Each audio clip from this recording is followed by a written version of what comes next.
Bonjour et bienvenue dans cette nouvelle vidéo. Aujourd'hui, nous allons parler du film Paradise. Si la vidéo te plaît, n'hésite pas à la liker, à t'abonner et surtout à partager, ça fait super plaisir. Mais trêve de bavardage et parlons d'une technologie tout droit venue du futur.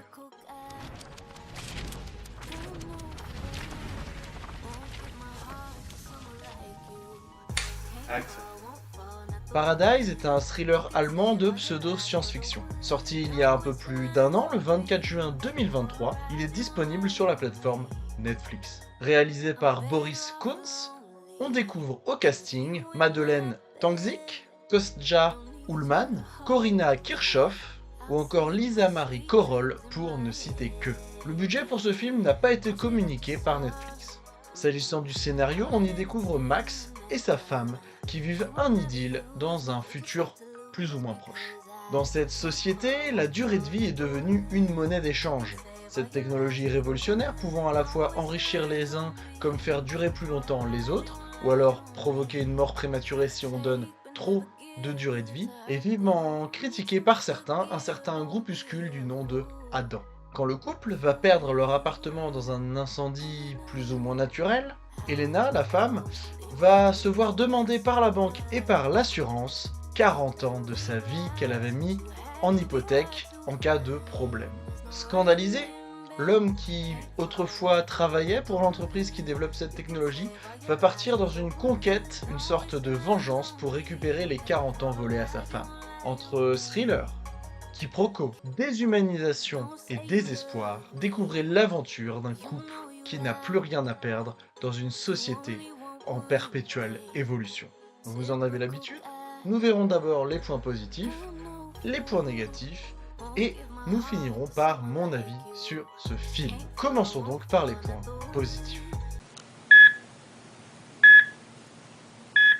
Premier point positif, on a le concept, qui est tout bonnement incroyable. En effet, une société où on pourrait vendre ce qui nous reste de durée de vie en échange de sommes astronomiques, c'est franchement sur le papier quelque chose où on a envie de voir ce qui va se développer. De plus, cela est bien quadrillé car on a les limites. En effet, une personne qui voudrait acquérir de la durée de vie ou une personne qui voudrait en vendre doit trouver un petit peu son âme sœur au niveau ADN, doit trouver quelqu'un qui est compatible au niveau de l'ADN. De plus, il faut un laboratoire tout équipé car cette technologie n'est théoriquement pas à la portée de tous. Les effets secondaires de cette transformation est aussi hyper intéressante au niveau du traitement visuel choisi. On a du coup quelqu'un qui se fait opérer et on suit les 2-3 jours qui suivent où il vieillit de plus en plus. Et c'est hyper intéressant d'avoir pensé à le faire et donc je pense que ça a dû demander un nombre astronomique d'acteurs. Et en tout cas, de prothèses ou de CGI, en tout cas une évolution. Cela permet aussi de nous poser beaucoup de questions et ça nous amène directement au point suivant, l'impact d'une telle technologie dans la société. En effet, ce film aborde également les différentes questions morales qui sont posées suite à cette innovation à la limite de l'éthique. La vie humaine devient-elle alors marchandable? Les riches peuvent-ils donc vivre plus longtemps que les pauvres en essayant de soudoyer contre de l'argent les populations qui ne peuvent pas faire vivre leur famille correctement? Certains peuvent donc, pour faire vivre correctement leur famille, s'amener jusqu'à la mort en vendant trop de leur durée de vie restante. Ou encore, la banque peut-elle demander sur gage de donner de la durée de vie et donc en soi peut-on hypothéquer notre vie auprès de la banque? Toutes ces questions sont hyper intéressantes et profondément ancrées dans l'univers de la science-fiction. Les dérives un petit peu plus choquantes sont aussi abordées, même si ce que l'on a dit précédemment, c'est déjà moralement discutable. Mais on a des dérives qui poussent vers l'illégal directement, comme des gens qui sont prêts à tout pour avoir de la durée de vie en plus, quitte à arnaquer, quitte à kidnapper. On a aussi des gens qui ont un âge qui n'est plus correspondant à ce qui se passe dans leur tête. On a une petite fille qui fume et qui vend de la drogue. En fait, dans sa tête, elle a plus de 20 ans, mais elle a le corps d'une petite fille de 12-13 ans. Donc ça rend des quiproquos un petit peu bizarres. Ça peut poser des questions aussi au niveau de la légalité là-dessus. Et dernière question morale, le maximum qui est posé, qui peut choquer, c'est cette scène où certains médecins proposent de faire cette opération cachée, hors de toute juridiction, avec des laboratoires construits en une nuit, et pour allonger la vie des personnes les plus riches qui seraient prêts à payer, et c'est des enfants de camps de réfugiés qui vont être tout simplement utilisés, possiblement jusqu'à la mort, on ne le sait pas, mais dans la scène, on voit des bus entiers qui arrivent, le monsieur qui dit « Ah, enfin, enfin je vais être plus jeune et on ne sait pas ce qu'advient de ses enfants et ça c'est très grave. Malheureusement, ce concept et les questions qui en découlent, malheureusement aussi les deux seuls points positifs du film, ne sont pas suffisants et surtout ne sont pas suffisamment exploités. Et ça nous emmène directement au point négatif. Alors, premier point négatif, on a la façon de traiter le sujet. Le film se perd dans des intrigues secondaires qui s'enchevêtrent en laissant des portes ouvertes sans y répondre. On se pose encore plus de questions que ce qui était prévu, alors certains pourront dire que c'est un point négatif, mais regardez le film et vous verrez tout simplement que c'est juste que le film s'égare, tout simplement, dans des détails, dans des histoires, dans des choses, dans des développements qui n'ont pas forcément de fondement et qui s'envolent sans forcément trouver de conclusion qui apporte à l'intrigue. En effet, on a l'impression que ces intrigues sont ajoutées juste pour rajouter du rythme à l'intrigue et pas qu'il y ait de moments de flottement. C'est dommage parce que même l'histoire principale est un petit peu redondante. Passé le concept super cool, on a juste une histoire de vengeance, un voyage, un kidnapping. On n'a rien de très innovant et c'est dommage avec un sujet aussi complexe qui n'a pas forcément été traité beaucoup, il me semble, et malheureusement l'intrigue se perd dans un désir peut-être de rester trop classique. On a des personnages principaux qui sont développés sans profondeur, des personnages secondaires qui le sont encore moins, et tout cela permet de faire avancer une intrigue sans aucun affect du côté du spectateur. Chaque action qu'on peut comprendre que c'est considéré comme des plot twists à la musique entraînante qui se lance beaucoup trop fort, est en fait extrêmement prévisible et pas forcément surprenant par rapport à ce qu'on sait des personnages ou de peu d'informations concrètes qu'on a. Alors oui, le rythme n'est pas forcément ennuyant, mais l'intrigue n'en est pas pour autant palpitante ou tout simplement surprenante. Deuxième point négatif, on a la cohésion.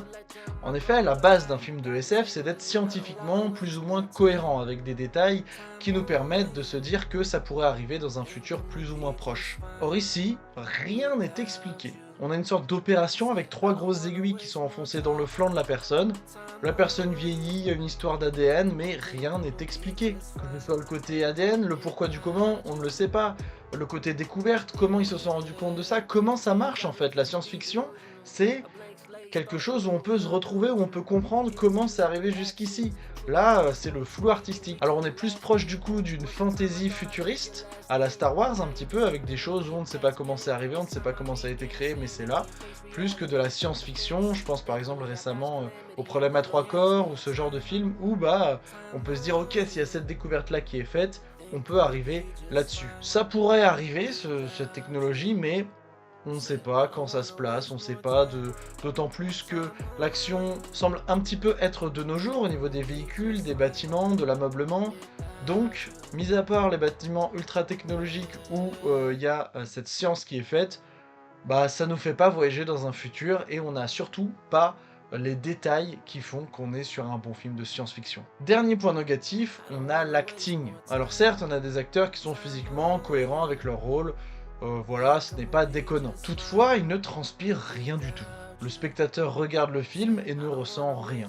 Les scènes un petit peu plus tristes, on a une musique, mais on n'a pas forcément un faciès qui nous tire les larmes. On comprend les émotions que les gens ressentent, on le voit, on a un visuel où on se dit « ah, il est joyeux, il est triste », mais rien de plus, ça reste là, c'est fade. C'est dommage, tout simplement c'est dommage à ce niveau-là. Aucune transmission, aucun affect, aucun enjeu émotionnel pour le spectateur. Après avoir vu ses points positifs et surtout ses points négatifs, passons à mon avis sur ce film. Alors perso, moi j'ai trouvé ce film fade et décevant. On partait d'un super concept quand je cherchais un film un petit peu à regarder sur Netflix et que j'ai vu le résumé qui parlait de cette nouvelle technologie, ça m'a tout de suite fait envie. Notamment le côté social et sociétal et surtout les impacts que ça allait avoir, ça m'intéressait beaucoup. Quand j'ai vu le film, ces impacts on les a, on a des petits trucs subtils, on a notamment des petits clins d'œil subtils, des petits trucs en arrière-plan, des petites on va dire quêtes secondaires, mais c'est tout en fait, c'est dommage. On suit cette quête de vengeance qui aurait très bien pu être dans une France médiévale après le meurtre de quelqu'un, d'un enfant, enfin...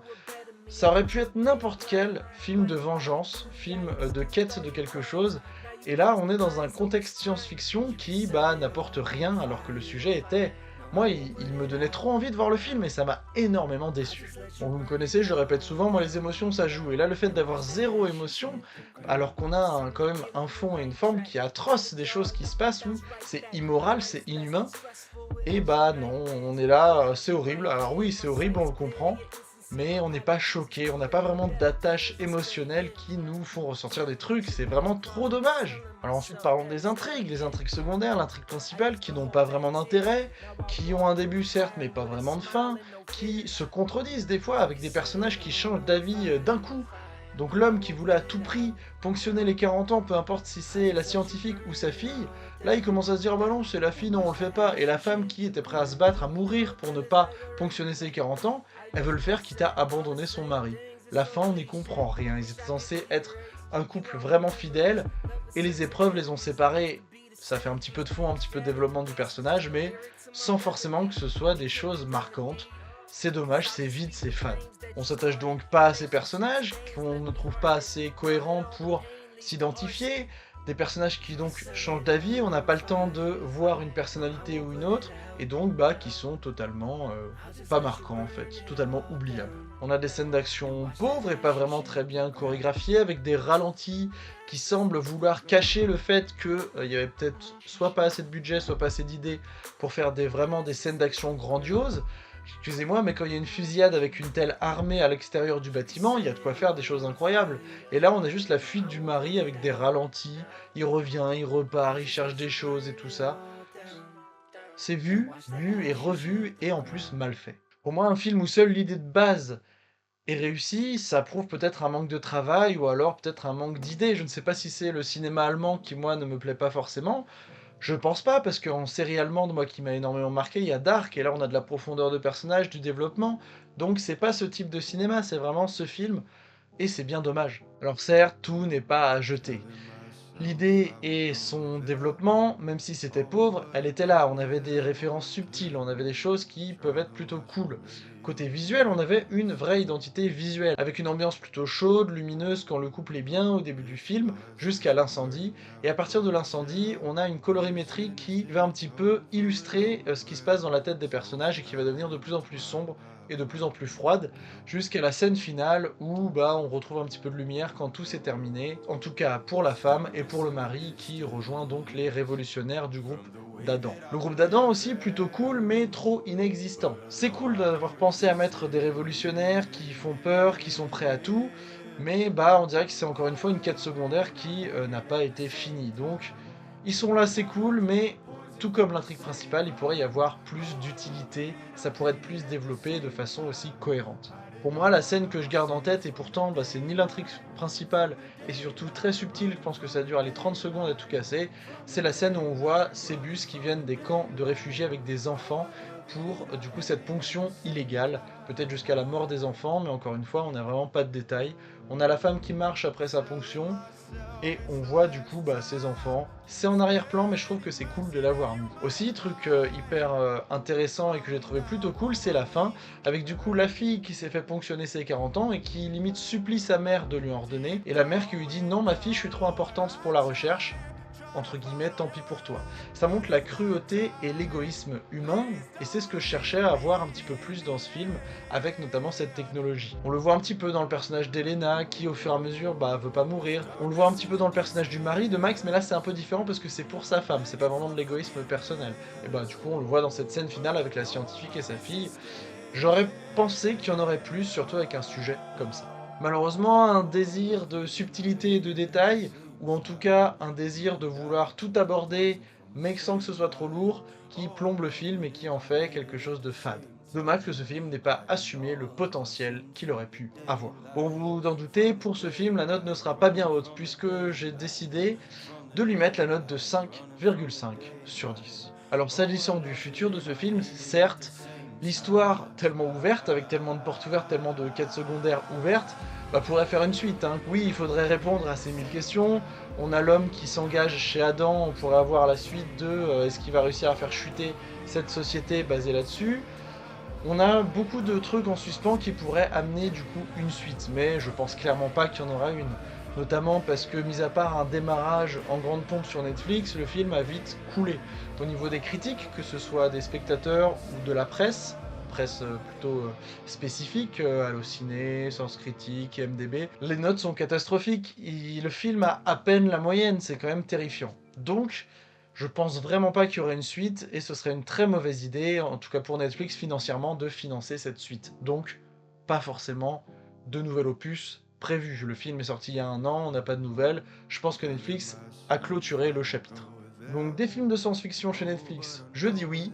Des films allemands de science-fiction chez Netflix, à voir comment ils peuvent se débrouiller. Donc pour le cinéma allemand de science-fiction, affaire à suivre. Et bien voilà, c'est déjà la fin de cette vidéo sur Paradise. J'espère qu'elle vous aura plu. Si c'est le cas, n'hésitez pas à me le dire en commentaire. Et si par tout hasard vous êtes tombé sur ce film sur Netflix et ce résumé qui vous a donné envie de le voir, n'hésitez pas à me dire ce que vous en avez pensé, vos critiques ou vos avis, dans ce même espace. N'hésitez pas à vous abonner sur Insta et sur TikTok également, ça fait plaisir. Merci à tous d'être là chaque semaine. C'était Greg pour Popcorn Studios. Coupé.